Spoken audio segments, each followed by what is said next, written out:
Hi everybody, going to do a quick little weather update. I was just on air.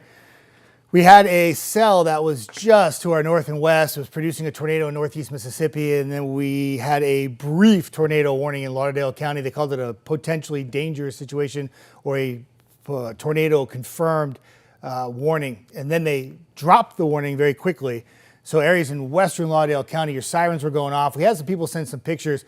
Looks like you can see something in the sky where it's like maybe a funnel cloud that hasn't dropped yet. Some of the pictures that have been coming in. But that cell has now shifted north up into Waynes County. We do have viewers in Waynes County and they watch us from Waynesboro. And so this update is mainly for you in Tennessee, but we're not done yet. There's more cells that will be off to our north and west. And this is playing out so similar to how it was last night, where you have this drawn out frontal boundary and all these storms track along it. For those of you who were up with me last night, like 1, 2, 3 in the morning, we were talking on social media, and the number of tornado warnings with that line was unbelievable. It went all the way from Nashville to Memphis, flash flooding everywhere. The tornadoes have made national news, long track supercell tornadoes. And if that boundary had been just a little bit more south and we would be more like on top of that boundary, this would have been 3 days of severe weather straight for all of our locations. But we are very grateful and thankful for our area, with our thoughts and prayers going out to the people to our north and west, that that frontal boundary is not here. So what it's doing is it's keeping most of the activity away from the area. Now, with that said, we just had a really close call. And I think tonight, that might be the closest we get to having severe weather in North Alabama. Now, off to the west is another little cell near Corinth right now, a cluster of rain moving through Russellville. I'll put this in motion so you can see where everything's coming from. But you got some development or some moisture from the south. It's mainly just rain moving through Russellville right now. I don't think there's any lightning with that. And I'll put the lightning striker. Yeah, there's no lightning with it. So the main player is up in Waynesboro. And that's where we still have a tornado warning at this time. For those of you who do watch this in the Waynesboro area, this cell is moving northeast at about 45 to 50 miles an hour. We have viewers in Lawrenceburg as well. And if you live along 43, now would be the time to take precaution if you are in northern portions of Lawrenceburg in northern Lawrence County. The cell itself continuing to drop golf ball size hail, heavy rainfall, and damaging winds with the threat for a tornado. It's radar indicated now, and nothing really jumps out as like, let's see. So I talked on air, if you were in the Collinwood area back at 5 o'clock to take cover.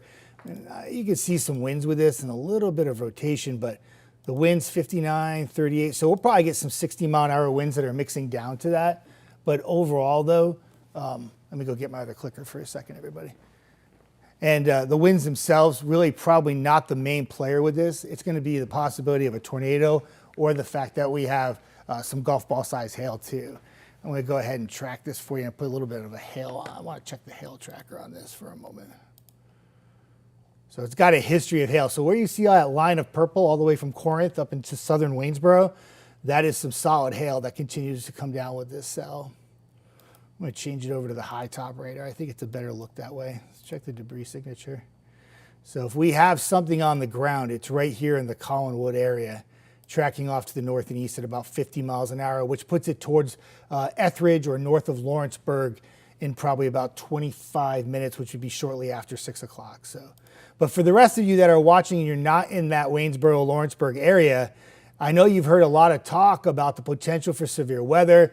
I'm sure you see social media feeds. People have sent us the Torcon rating about 600 times in the course of the last 2 days. And this was for us a very close call the past 2 days. The cell itself that we have been tracking is just one cell that slips south of the main boundary. And this is the one that caught us tonight with some severe weather. We had a few severe thunderstorm warnings yesterday too, but the overall main line, and let me go ahead and show you the radar really quick. I'm going to zoom this out, but you see where the cluster of storms are. So areas like in Little Rock and Memphis and Nashville to our north and west, this is day 2 now of potential severe weather where we're dealing with multiple rounds of not just damaging winds and heavy rainfall, but long track supercell tornadoes. There was an EF3 tornado confirmed in the Memphis area. How they even got the storm damage report in, I do not know, because the National Weather Service in Memphis was back at it today, tracking and having to put out tornado warnings again today after the storms yesterday. So it's an ongoing problem, an ongoing severe threat for areas in Tennessee, Arkansas, Louisiana. That threat will continue for Friday into the areas north and west of us. So for this area in here, this will continue to be a threat for tonight and right into tomorrow as well, okay? Now the frontal boundary that's responsible for all this isn't making a move to the Tennessee Valley until sometime Saturday night into Sunday. It is at that time that our area will experience more widespread severe weather. I know some of you feel like, well, I haven't had any kind of weather at all, severe-wise. Well, you haven't supposed to have anything. It's all to our north and west. But when the frontal boundary starts to slip south, and as it moves closer to the area, it'll be that frontal boundary that sparks some storms for us and makes it more widespread Saturday night into Sunday. And it'll be at that time that we're tracking not only the potential for severe weather with damaging winds, heavy rainfall, large hail, and the potential for some tornadoes, we're also going to be tracking a big time change in temperature. We've been near record high temperatures yesterday, today, and Friday. We'll still be warm on Saturday, but once that front moves closer Saturday night, sparks the showers and storms, it'll be Saturday night into Sunday, and then it will turn into more of a cool rain in the afternoon on Sunday. Saturday setting up to be the better day of the weekend with the storms coming in at night and much of the day dry. But notice the temperature drop. We go from 80s to 60s and eventually into 50s on Monday. And the nights will be chilly with some 30s when you wake up Tuesday morning and Wednesday morning. But you get past that Saturday night and Sunday, and it is game on of really beautiful weather. There'll be a little cool early in the week. It'll be really nice by the end of the week on that 10-day forecast. So we just got a couple hurdles to get through. I'm going to be here tonight. I'm not only going to be working the 6 o'clock show, but in between the 6 and the 10, I'll be keeping an eye on not only the potential for severe weather for northwestern portions of Alabama, but also for Middle Tennessee as well. We'll have another weather extra on at 9:30, and I'll do that from the other room. Keep you updated that way. I got updates coming on online, and I'll be on air again at 6 here shortly with more. But yeah, I mean, I think anytime that you have a situation where the potential for severe weather is oh so close to our area, it can get a bit confusing. You know, a lot of you ask me, I live in Guntersville or Albertville. Am I getting storms? I mean, what's going on? No, they're not even close to you. You know, this is all way north and west. If you were in Sand Mountain, Lookout Mountain, even Huntsville, even Athens, I mean, Decatur, this is not you. Do you have a chance to have some storms like in Florence or the Shoals, maybe even Russellville, areas like Waynesboro?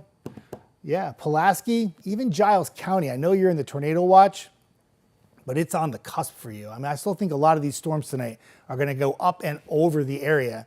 But again, I'll be here tonight, and if anything breaks, I'll be on.